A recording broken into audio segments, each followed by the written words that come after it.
Electric vehicles. Good, bad, ugly, too expensive? Are they going to last long enough? Where do you charge them? Ton of questions. Let me answer at least a couple for you in this video. So, first, I want to go over the popularity. That's the first thing I want to touch on is popularity in the last 10 years, market changes, market growth, market maybe decline, what consumerism looks like for electric cars.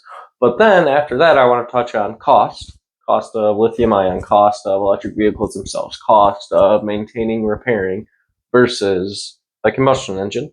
And then finally, I want to talk about viability.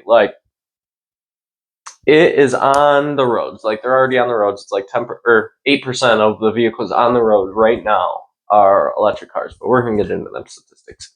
But they're here. So are they viable for you to get? Are they viable for everybody to get? Are they viable for only people that have a charger in home? Are they viable for only people that have a lot of money? Are they viable for, what is the viability for your average everyday person like you? And I'm not going to assume your situation, but like me, I can't afford an electric vehicle that's the first thing I think of when I think about getting one is, wow, I can't afford that, way too expensive. And then I just move on.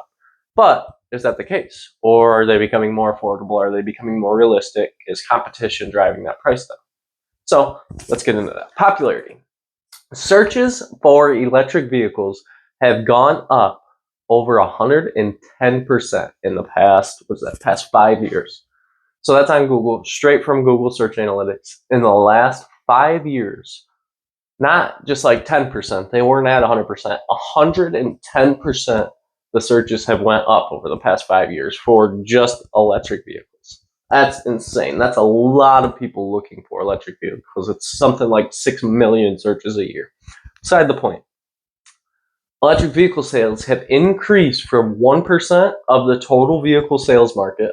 So new vehicle sales, used vehicle sales, all of that stuff, increased from 1% over less than a decade to 4%. And that may not sound like a lot. Well, 3%. We're talking about the entirety of the vehicle market. All the cars that are on the road, all the used cars being sold, all the new cars being sold, 4% of those in less than a decade. We gained 3%. That's insane. That's millions of cars. So, popularity, yeah, they're here. They're here. They may not be everywhere yet. It's projected that by 2030, they're going to be 8% of all of the vehicles on the road, all the vehicles from new and used car sales, which is pretty insane. But there's an estimated 40 million electric vehicles on the road right now, driving around every single day. And it's growing so rapidly that by December of this year, 2025, they will be 10% of all new car sales. So every new vehicle sold is going to be a Tesla, it's going to be a Honda, it's going to be a Cadillac, it's going to be Ford have the EV Mustang and the Bronco or something like that. It's going to be those EV cars just because of the popularity. People want to see what they're all about. The new Tesla Plaid goes 450 miles on a charge. They're becoming realistic. Maybe not price wise for everybody, but realistic as far as man, I want to get this my everyday driver. I'm a doctor. I could drive it to work, from work. I could drive it on vacation. I could drive it cross country or, that type of thing. That's what I think. But what about a construction worker? What about a secretary? What about, what about the people with just normal jobs, normal paying jobs that want a nice car? It's a viable. So that's what we're going to get into. We're not quite there yet, but lithium ion. Let's get into cost. So the main component in the batteries of electric cars are lithium ion. And I'm not going to get into environmental effects because I am not a scientist. I'm not an environmentalist. I have no education or value to provide to that subject to you guys. Anything I would say would be pure conjecture and nothing of value or nothing of fact. So I'm not going to get into that. If you want to learn more about that, feel free to Google it. I'm actually probably going to Google it after this video so I can learn more about it and educate myself. But beside the point, the main component on batteries of electric vehicles is lithium ion. Same for your phones. And the price of lithium ion, I don't know how they sell it, but per whatever amount of units, has gone down 88%, 89% over the last decade. So lithium ion, when phones were first coming out, phones were expensive. They're still expensive now. You pay $1,100 to $2,000 for a new phone. But they're so widespread, and we've started doing so much lithium mining that the demand or the supply is starting to catch up with the demand, and the cost is starting to go down. Which is also the same for electric vehicles. The supply is starting to catch up with the demand. You have the big car companies now creating electric vehicles. You obviously have Tesla creating a ton of electric vehicles. You have other startups that are starting to come into the space, starting to work their way into the space, that are going to be started, that are going to create competition, that are going to come out with new technology, that are going to change the industry for the better for you and I. Because, I mean, that's the part of capitalism that actually works in our benefit and lowers prices. Again, I'm not going to get into politics or say my thoughts on that, but that's just basic economics. I mean, as the supply goes up, the demand goes down. So we're getting there. We're not quite there yet. Viability. Let's get into that. So time will really tell as far as viability. I'm an auto mechanic myself. I work on not really electric cars. I worked on a bunch of hybrids, but I work on mostly combustion engines I work on everything up to 2025, but most of the new ones are electric, and I just haven't had the chance to yet. Thankfully. I mean, I hope they're not coming into the shops yet, but if they are, sorry for the guys that are working in them. Anyway, I don't have experience doing it. I haven't seen many come through my shop. I've seen some hybrids. They've really only been widespread on the road for like the last 5 years, so they haven't been out long enough for time to really show all their issues. They're not, for like Michigan, they're not super popular here, and our roads are horrible. The salt that we use is horrible. So what happens when that corrodes into the wires? Like there's going to be a lot of things that happen to vehicles that are electric that don't happen to combustion engines, the same as there's a lot that happens to combustion engines that won't happen to electric. But we're just going to have to see what those are. We're going to have to learn what those are. The market's going to pretty much have to teach us what those are based on what people need and want. So viability, it's really going to be a time thing.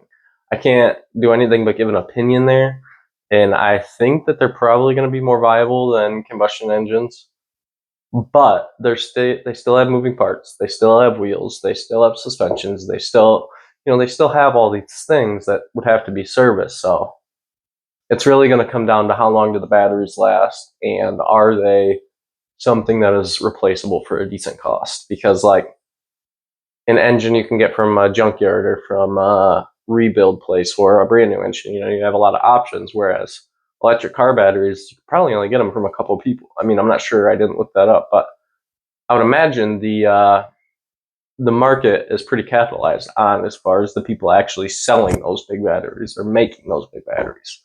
So again, time's just gonna have to tell. But there are more and more public charging stations being built. There are more and more electric cars being built that like the longevity is the focus. So like I think 300 miles is about the average, 250 to 300 miles on a charge per charge that most electric vehicles can go. But Tesla's pushed that envelope to 400 and 440 something on the Tesla Plaid, and they have another model that they scrapped. But the Tesla Plaid Model Plus or something like that is supposed to go over 500 miles on a charge. So then, I mean, if cars are lasting that long, your average combustion engine goes about 300 to 350, depending on how large the gas tank and how good a gas mileage it gets. But if that's the case and they're lasting that much longer than combustion engines, the only real question is how long do they take to charge? Are there going to be ability to charge? Like, let's say I drive out of state and I'm not by my garage. Am I going to have the ability to hit a charger on the way? Am I going to have the ability to stop and charge my car for 3 hours on the way? Like those are going to be the questions that come into hand. I think next now is they're coming widespread. They're being rolled out. Everybody's going to start having one, or maybe not everybody, but a lot of people are going to want to see what it's like. A lot of people are going to want to maybe make the change. But yeah, I think that's pretty much it. We need more public charging stations, and we really just need time to tell us what they're going to do and what they look like. I think it's awesome. I think it's a great idea. I don't have many opinions on as far as environmental impacts. I'm not an environmentalist. I'm not a scientist. But I do like the fact that we're pushing something else into the automotive space to create competition for the crazy expensive vehicles we have. So like, if you want to get a 2020 combustion engine in 3-4 years, hopefully it's a little cheaper because everybody's pushing for electric cars, or and that should be the change that we see. But Anyway, thank you guys for joining, and I'll catch you on the next one.